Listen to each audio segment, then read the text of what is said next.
All right, man. Just like always, anytime something big goes on, I do like to turn to you over there, Philip. It's a one you're always on top of things. I haven't even had the chance to read this report. I know there's been a few things on social media, but I know you've gone through it thoroughly and had a couple of radio spots and things like that, mate. Welcome back as usual. I appreciate your time. What's going on with this new report? So the Australian Institute was commissioned by Gun Control Australia to look at firearms in Australia. They generally do this every year. But as we know, Gun Control Australia are very agenda-based and biased. So they've created this report which basically makes all the states and law-abiding firearms owners look bad. They've cherry-picked data and information and not expanded on it how they should have. It's absolutely disgraceful, and they had the opportunity to make this so much better and highlight the real issues that law-abiding firearms owners and law enforcement want addressed, but they haven't done anything. So I've caught snippets on social media from a foundation, I believe. I can't even tell you off the top of my head what that foundation is. The Lana and Madeline Foundation. That's the one. All right. So I know a couple of their sound bites, or what they've written in there is that 1 in 7 people own a firearm in Australia, and that's way too high, apparently, and that the numbers from Port Arthur have increased by, I think, 25% off the top of my head. Am I on the money here? Yeah, so they're saying that actually on the front page here, there are now over 4 million guns owned by civilians nationwide, 25% higher than in 1996. Now, that is a bit out there, considering that the population's grown more than 25% in that time. How's that relevant? Yeah, and look, the other thing I'd say to that too is that if you are going to make bold statements such as it's increased by 25%, what is the number of firearm-related crime that has occurred from legal firearms owners? Because these statistics are only on the back of legal firearms owners, not the criminal element here in Australia. So what they've done is they've used a lot of the ABS data, Australian Bureau of Statistics data, and they haven't broken it down. So, and this is one of my real issues here, is there's been this amount of firearms injuries and deaths, right? So they've just gone, here it is, there's the problem. Instead, what they should have done is broken it down and going, column A, law-abiding firearms owners, how many instances have occurred, right? Then gone, how many illegal, unregistered firearms have been used in these offences? And then one thing that no one wants to talk about is how many times has it occurred with law enforcement?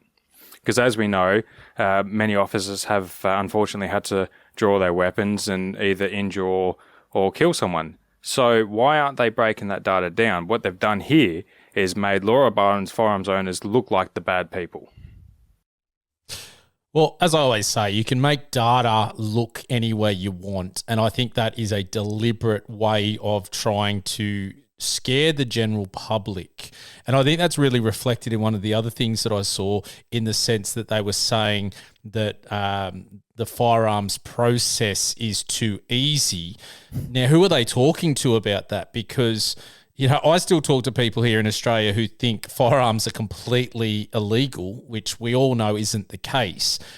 So that obviously is going to skew all that information. Again, I'm with all the people who are talking about this cherry picking, and I found it extremely funny that the foundation actually turned off commenting because they were getting such a roasting because it's so bad. Oh, absolutely. I was on there within minutes that they put that post up, and one bloke actually pointed out statistics like I have numerous times, and I commented below him, and those comments were deleted. I then, if you go on there, you can still see it. I said, interesting that comments have been deleted against this report, And then from there, I don't think they deleted any more, but they did get an absolute roasting because these people don't understand the law and regulations that we face. And that's the bigger issue, is that they put these reports out to people who have no idea, put it out in the media that have no idea. And we have this constant attack as if law-abiding firearms are the issue. And, you know, the only process to be able to get firearms that's easy is for illegal firearms. Ultimately, at the end of the day, and that's what we need to make the bigger issue here. We need to call it out for what it is. And this report doesn't help.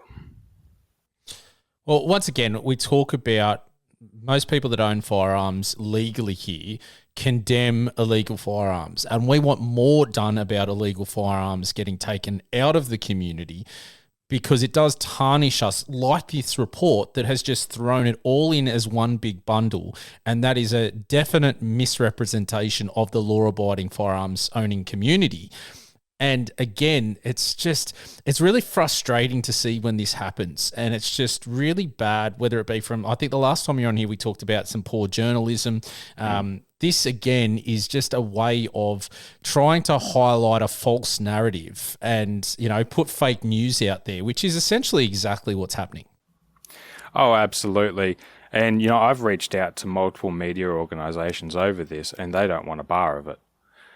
Generally because it goes against this new agenda, against our recreations and livelihoods. And before we go on with that too, this report actually says that there isn't enough public data when it comes to firearms in Australia. They highlighted that 2 people in New South Wales had over 300 firearms, but didn't go into the detail of what those firearms were for. Were they collectors, you know? So these types of issues are what makes us look even worse. But then they talk about that the public data isn't available. Now, I don't know about you, but I remember Medicare and Optus pretty fresh in my mind, and I don't exactly want my data in a central database that can be hacked or be published as public data, going like they did in New South Wales, where here's a postcode with this many firearms, here's that one with that many firearms. And it was pointed out to me there was one suburb that had one address in that suburb, in that postcode, and that person had firearms. It was quite easy to look on the map and go, that's the house there in that postcode. They have firearms, let's go and get them. So, you know, to say that we need to have better access to this data, I think that's a complete disgrace to even say that. It's just going to allow criminals the ability to find out where firearms are. You know, they want data, you can ask for it. As they pointed out in the report, that Tasmania handed over upon request for the sake of a report. It should not be advertised, because then we're going to have the antis looking at these postcodes, like in Hobart, for instance, which is a predominantly green area. The Greens stand up and say, look how many firearms are in Hobart. Are you scared? We're scared. We should do something about it. We don't need that type of attitude. So, and kind of going on to where I was going with as recreational hunters, you know, look what's happened with Great Northern, this whole woke agenda. It's absolutely unreal what's happened there. And my hat off to Forward Drive TV for really highlighting that issue and bringing it to front and center. You know, it's great to see so many people get behind them as well.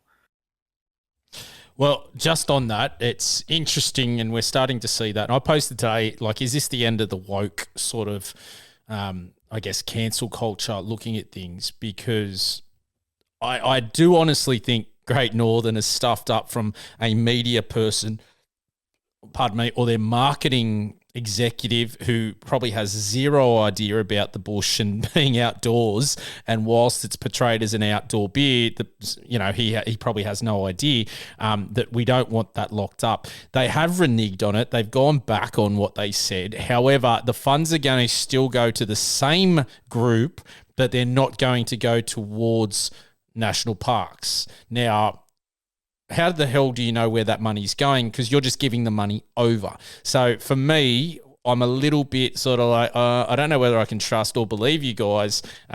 I still have no idea. You're in that space. Surely you do your homework, even though you're not in, obviously he's not someone that enjoys the outdoors personally. Man, what's going on there? Like, that's a massive thing. So I'm really glad that so many people shared it, condemned it, and I keep talking about this. The more people that do this and make it vocal in the right way, the better we're going to be. And I think this needs to start happening with our politicians more. And elections coming up, we need to be talking about what parties best represent our interest for the outdoors and really get behind and show them support. Absolutely. And, Great Northern and Carlton United Breweries totally cocked up here, as you said. What I find more disturbing is the fact that they didn't say, look, we're sorry, we didn't realise it had this type of complication involved, and, we support your recreational freedoms and we completely have turned our back on it. Instead, they've, played this little game where they're going, oh, we're just diverting the funds somewhere else. That's not the answer and it's not the solution. And this whole woke nonsense with these agendas needs to stop. What we need is people to stand up, and as you're saying with the elections, is vote for the ones that aren't just in it for this election, but they're in it for the long term, to support your rights and freedoms, your ability to go hunting, for driving, camping, fishing, you name it. Make sure that they've always clearly demonstrated that they support that, and it's not just this election cycle because it's the in thing. For instance, Shooters, Fishers, Farmers Party, it's in the name. We've always advocated for these issues, and many other political parties have too. We're just a bit worried that all of a sudden we're going to have other politicians jump on the bandwagon because they've seen things like the Great Northern debacle.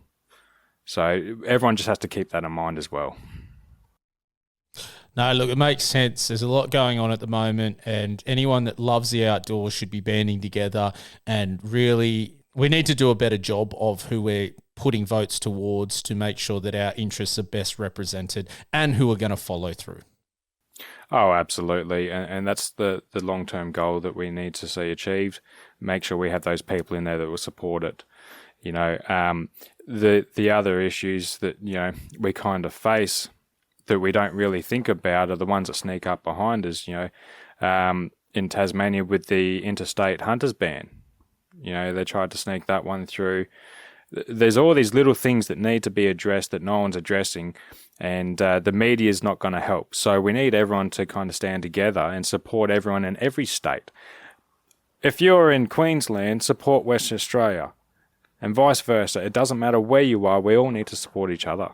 And I think the sooner we let go of what's happened in the past and work towards a greater future, then who knows what can happen. Mate, I completely agree. And look, in a positive manner, Great Northern, it was, I think, very evident that it was going to hit them in the pocket. And to be honest, I sort of still hope it really does, because that's I don't think they're being completely honest with how they've gone about reverting what they've put forward. And, it's the same as this. I'd love if the legacy media really came out and started not misrepresenting information, which I don't think is going to happen. No, it's definitely not. We see time and time again that a lot of the progress we make is behind the scenes, and the media don't want to acknowledge a lot of it. So keep at it, guys. That's the main thing. All right, mate. I appreciate you jumping on. Guys, well done to everyone involved in the Great Northern turnaround. That's what I want to call it. So bye for now.